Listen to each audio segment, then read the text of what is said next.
Okay. First of all, I want to thank the fans. The fans were great all week. We had a big group out there in the stadium, so my hat's off to them. Bears fans always travel well, and that was proven again today. And then really thankful to the staff. Our logistics group, Kyle and Jay, and then security, Tarpey and Pete did a wonderful job all week. Team Ed and our equipment did a wonderful job as well. Grounds crew, Ken Marock had that field, our practice field all set. And our performance team working with our players, getting them ready to go. Salazar and Jimmy Arthur, and then Andre Tucker is our trainer, does a wonderful job as well. But again, most of all, thankful to the players. They did a really good job of leadership. We were out there, in the countryside a little bit, and but it was good. It was more like a training camp feel for us. And we're really big into building our relationships, with each other in the springtime and the summertime, and that paid off. Guys did a really good job the whole week working the plans. The coordinators did a nice job of that as well, getting those plans implemented. So they did a nice job there. In terms of the game evaluation, I thought was really good complementary football during the course of us, taking the ball away on defense and scoring those 14 points off of those takeaways. A couple of good 2-minute drives there, really good 2-minute drive at the half for the offense, and then a 4-minute at the end of the game, to expire it, waste some time there and do a good job with that. The DBs that came in, that we had some injuries.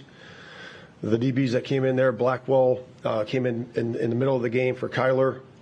And obviously Jalen Jones did a nice job. Elijah Hicks did a nice job coming in there, and that's the partnership they have with their coaches. The coaches got them ready to go. We're always ready to go in terms of the depth part of it, and that's a good job of coaching those guys as well, but really good job of playing. A couple guys had really good games. Obviously, Caleb had a nice game. I always look at the QBR, and man, it was good. It was in the 120s again. Really good, solid work there by him in terms of distributing the ball to Cole. Cole had some really nice catches, a couple of touchdowns. First man in the history of ball to get 2 touchdowns and snap it right afterward. Maybe, I don't know. But then Keenan made some really nice catches out there, some tight windows. And, I thought our D-line really rushed well today, got some really good pressures in there.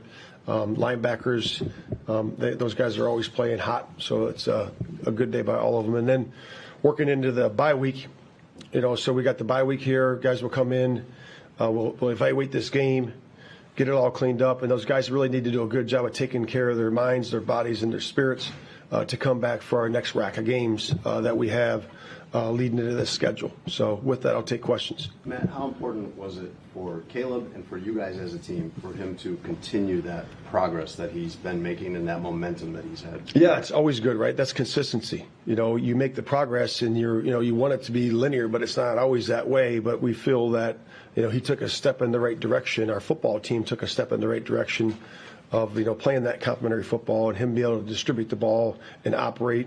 We ran some no huddle and some different things in there where he had to operate there at the line and did a nice job today. How about his third down plays today? When you get in those 3rd and 5, 3rd and 7, those are not going to be highlight plays, but they're kind of the gritty, necessary plays that you need to keep going. Yeah, you need those to keep the drives alive. We help expire the game at the end there with one of those slants, and it's important that even 3rd and 4th down, we're going to go for those things in the quad zone area. And, the plays got to be good, which Shane dialed up some good plays today, and they got to execute them. So overall, it was good. Coach, you mentioned Caleb's continued growth to start the season. What is it that you've seen from him that separates him from other rookie quarterbacks that you've seen throughout your career? Just his ability to learn, and grow and want to get better. He knows that he's always working and improving and growing. He knows that it's going to be this year's a big year for him to be able to learn the game up here. And, he's always been good enough in terms of the talent and those things, but he's learning the game and learning our offense and learning our skill sets that we have and learning new things that they can do.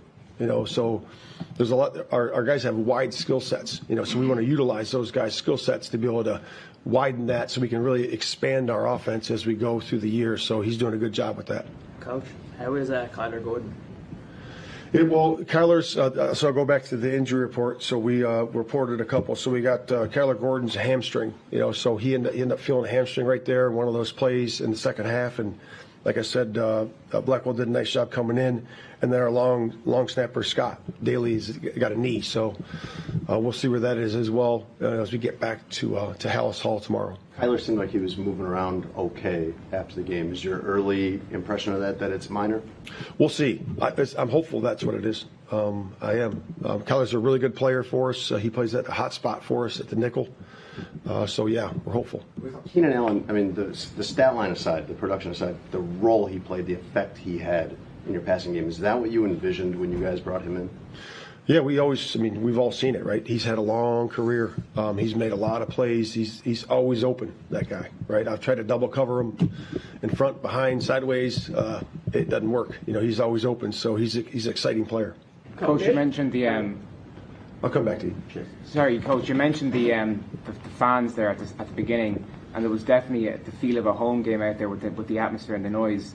How much of an impact would you say that had on your team's performance and raising their I think a spirits? big impact. It always is. I know this wasn't considered a home game, but I think we won 9 straight now at home, so it's always a big impact. Our fans in Chicago do a great job of that. Are loud and always into the game, and they impact it. It's very difficult for the other team.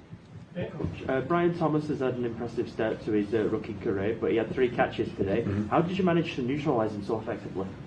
Yeah, he's a heck of a player. He really is. I watched a lot of tape on him during the draft process, and man, he's good. He's fast. He can get the deep ball, and he's going to have an outstanding career.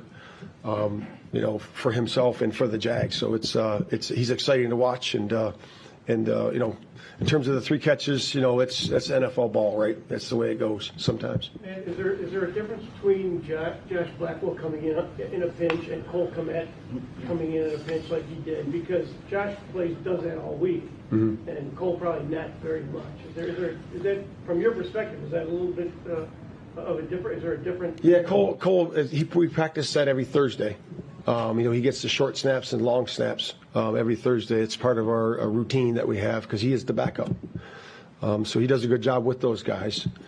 A couple snaps were high, but he did a good job. How big of an impact did DeAndre Swift make both running pass and receiving? Very big, very big. The big thing about Swift is just get him out in space, because then he can be electric. And he's running the ball. I was really pleased how he ran the ball today.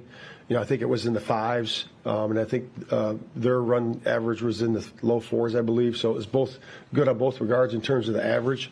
But you need some explosives, and you got to limit those on defense. And I thought we did that on both sides of the ball today. But again, that's the perimeter blocking, the line, finishing everything they do, and playing the way we play. Two more. The interception that Caleb threw could have been pivotal in the game. What did it do for you guys that your defense came out there and got a 3-and-out right away? And how does that speak to the blueprint that you and Ryan had in place for a rookie quarterback coming in? Yeah, just, we understand that might happen on occasion. And that was a shot that we took. That should be our ball or no one's. But they ended up coming up with and made a nice play on it, and our defense responded. I always talk to the guys about responding. Complementary football is about helping the other person out. So when something happens, or good or bad, you take advantage of the great opportunity and make it even better. Or when something happens that was unforeseen, then they rise up to the occasion and help the other person out, other group out. And that's what complementary football is. 3 wins in a row. You're 4-2. Your quarterback's playing well. How do you feel right now about the direction the Bears are going? I think we're in a good spot. I really do. I think we got a lot of improvement to do. But for the first 6 games, I think we're in a good spot. And we have to get our minds and our bodies and everything right to go on to these next 6 games, starting with the first one. Last one here. Elijah Hicks had a big game today in some important times.